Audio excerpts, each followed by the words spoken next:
Hello കൂട്ടുകാരെ, എല്ലാവർക്കും പുതിയൊരു വീഡിയോയിലേക്ക് സ്വാഗതം. എല്ലാവരും സുഖമായിട്ടും സന്തോഷത്തോടെയും ആരോഗ്യത്തോടെയും ഇരിക്കുന്നെന്ന് വിചാരിക്കുന്നു. പ്രഗ്നൻ്റ് ആയി കഴിഞ്ഞാൽ ശ്രദ്ധിക്കേണ്ട ഒരുപാട് കാര്യങ്ങളുണ്ട്. ഗർഭിണിയുടെ ഇരിപ്പും നടപ്പും പ്രവൃത്തികളും ഭക്ഷണ രീതികളും എല്ലാം തന്നെ കുഞ്ഞിൻ്റെ വളർച്ചയ്ക്ക് അത്യാവശ്യമായ ഘടകങ്ങളാണ്. ഗർഭിണികൾ കിടക്കുമ്പോൾ ശ്രദ്ധിക്കേണ്ട പ്രധാനപ്പെട്ട ഒരു കാര്യമാണ് മലർന്നും കമന്നുമുള്ള കിടപ്പ്. മലർന്നു കിടക്കുമ്പോൾ ശരീരത്തിലെ പ്രധാന രക്തധമനികളിലേക്ക് അമിതമായ സമ്മർദ്ദം ഉണ്ടാവുന്നു. ഇതുമൂലം ഗർഭാശയത്തിലേക്കും അതിന് പിന്നിലുള്ള രക്തക്കുഴലുകളിലേക്കും രക്തപ്രവാഹം കുറയുകയും ഗർഭസ്ഥ ശിശുവിന് ആവശ്യമായ ഓക്സിജൻ ലഭിക്കാതിരിക്കാനും ഗർഭിണിക്ക് തലകറക്കം, ശ്വസിക്കാനുള്ള ബുദ്ധിമുട്ട്, കുറഞ്ഞ രക്തസമ്മർദ്ദം, നടുവേദന, ദഹനപ്രശ്നങ്ങൾ എന്നിവയ്ക്ക് കാരണമാകും. കൂടാതെ മലർന്നു കിടന്നുറങ്ങുമ്പോൾ ജനിക്കുന്ന കുഞ്ഞുങ്ങളുടെ ഭാരം കുറയാനും സാധ്യതയുണ്ട്. ചരിഞ്ഞു കിടക്കുന്നതാണ് അമ്മയ്ക്കും അതുപോലെ തന്നെ കുഞ്ഞിനും ഒരുപോലെ തന്നെ ആരോഗ്യകരമായ കാര്യം.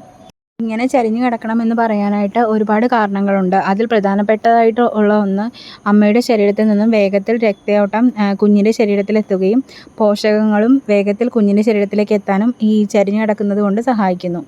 ഇടതുവശത്തേക്ക് ചരിഞ്ഞു കിടക്കുന്നത് കൊണ്ട് സഹായിക്കുന്നു. കൂടാതെ തന്നെ ശരീരത്തിൻ്റെ ഭാരം ഒരു വശത്തേക്ക് തോന്നാതിരിക്കാനും ഇത് സഹായകരമാണ്. കൂടാതെ കരൾ, വൃക്ക അങ്ങനെയുള്ള ആന്തരിക അവയവങ്ങളുടെ പ്രവർത്തനത്തെയും ഇത് മെച്ചപ്പെടുത്തുന്നു. കൂടാതെ ഗർഭിണികൾ നേരിടുന്ന പ്രധാനപ്പെട്ട പ്രശ്നമാണ് നെഞ്ചെരിച്ചിൽ, ഗ്യാസ് ട്രബിൾ അങ്ങനെയുള്ളത്.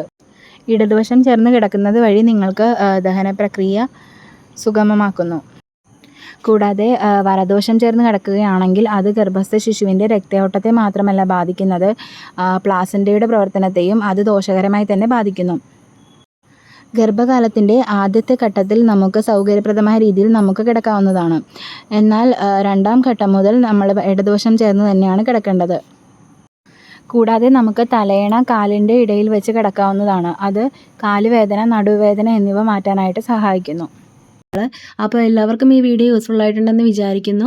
നിങ്ങൾക്ക് എന്തെങ്കിലും സംശയങ്ങളോ കാര്യങ്ങളോ ഉണ്ടെങ്കിൽ ഈ വീഡിയോയുടെ താഴെ നിങ്ങൾക്ക് കമൻറ്റായിട്ട് രേഖപ്പെടുത്താം.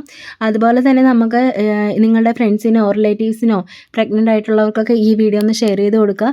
അപ്പോൾ നമുക്ക് യൂസ്ഫുൾ ആയിട്ടുള്ള അടുത്തൊരു വീഡിയോ ആയിട്ട് ഉടനെ തന്നെ കാണാം.